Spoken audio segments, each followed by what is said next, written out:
Hello, my name's Tegan Emerson, and I'm a Burnett Honors and Lead Scholar student. I will be pursuing a bachelor's in psychology as well as a certificate in service learning. My service project was as a peer mentor for Lead Scholars, and my faculty mentor is Dr. Jermaine Graham. My presentation is titled Influencing UCF's Student Leaders. Lead Scholars' mission is to lead, learn, and serve. As a peer mentor, I help Lead Scholars fulfill their mission of helping freshman students transition to college. I inform freshman students about UCF resources. I help them find service projects, and I help them develop leadership skills while developing my own. I organize events, I attend each class, I help lesson plan, I meet with each student one-on-one, and I communicate with them throughout the semester. My impact number is 14 for the number of students I had in my class. So some of the course objectives were to explore social change and my role in accomplishing social change. And I believe my role in this project to accomplishing social change really stemmed from recognizing the consciousness of self factor of the social change model, where I recognized that how much I enjoy teaching. We also learned about understanding social change and mentorship leadership theories and processes. We learn a lot about active listening. I help others exercise leadership and hold other leaders accountable, specifically the student leaders that I'm mentoring. I develop cooperation and teamwork while inspiring commitment and trust, and I do this within my class of other peer mentors and also the class I'm mentoring. And I combine knowledge and judgment to creatively solve problems, whether it's a problem one of my students came up with or something in my class. So a peer mentor is defined as someone who has been selected to offer educational service to their peers. In LEAD, this means educating students on leadership theories and service learning and ensuring they have a successful transition to college. Often students can slip through the cracks by not getting connected to the valuable resources UCF has, or they aren't able to connect with friends or find a way that they can give back to their community, and the peer mentor really helps the students with these things. So some of the things I got to do was to create a thing, theme, and tradition. So for my class, my professor's name is Morrow. So my theme was Morrow's movie, and at the end of each class, we did a candy giveaway, where if you could guess which movie the leadership quote was from, you get the movie candy. I organized events like a social tag-along. We went to a Color With Me Zoom event. I did a midterm review, community service event on Zooniverse. I communicated often with the students via GroupMe and newsletter, presented a lesson on professionalism and used movie memes.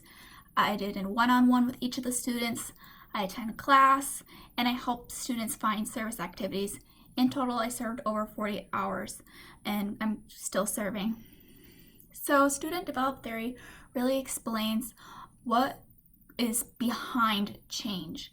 So change occurs when either environmental factors switch, or a student experiences cognitive dissonance, which is when their values are not matching up with their behaviors.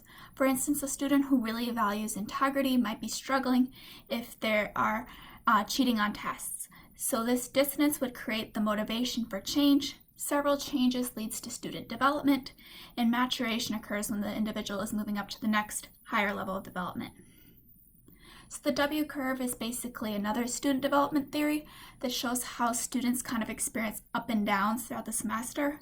So the honeymoon period is when the student hasn't arrived to college yet, but they have big ideas of succeeding in their classes and studying what they want, making their own schedule. And then students get into culture shock in the first month or two, where they maybe fail in a class or feel isolated from home. And then the students adjust, but then usually there's a period of mental isolation where they aren't close enough to home that they feel isolated from home, but they're not fully integrated into UCF yet.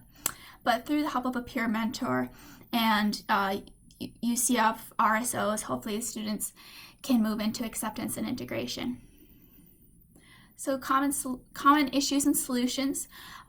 We had some students complaining of difficult classes or professors, time management issues, social isolation. These are all solutions I offer to these problems. I'll highlight the time management issues because that was really a big one among my students. And I show the students the ACE Coach program with SARC. I also share with students Knights of the Round Table and various RSOs they can join. And this is a quote from one of my students right over here. So peer educators really fill an integral role in the UCF community. As I stated before, without the peer educator, many students might fall through the cracks. It's important to have a peer educator to help guide students and not make the decisions for students, but help students make informed decisions themselves. So these are some quotes from my students. I think my favorite is Sophia's.